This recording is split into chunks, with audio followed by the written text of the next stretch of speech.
What's up guys? Welcome back sa aking YouTube channel. So recap lang ito guys regarding this coin kasi medyo natatabunan na yung mga videos ko na regarding dito. So pag-usapan natin guys itong 5 piso na part ng ABL series or yung tinatawag po nating ang bagong lipunan series. So ito pong mga hawak ko guys ay mga circulated condition. Para po sa mga bago na nagko-collect or bago sa channel ko, pag sinabi pong circulated condition, it means po nag-circulate siya sa public or ginamit po sa public. Kaya ang tendency po is nagiging luma yung barya or nagkakaroon ng mga gasgas.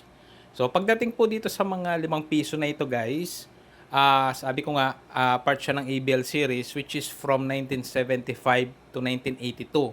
So yun po yung sakop ng barya natin na ABL series. Sa mga ganito guys na 5 piso, si Marcos po yung nakalagay.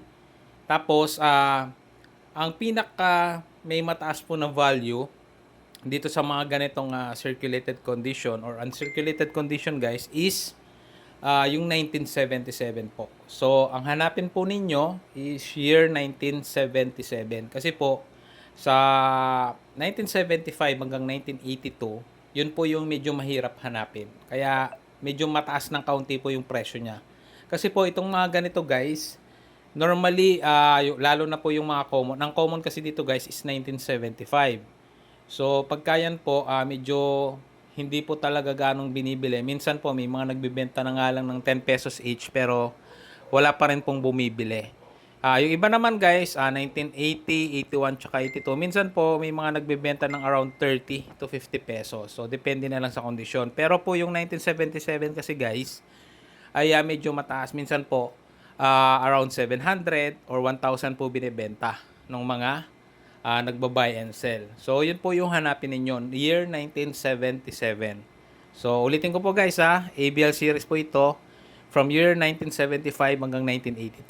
Ang pinaka may mataas na value guys is year 1977. Yun po yung hanapin ninyo.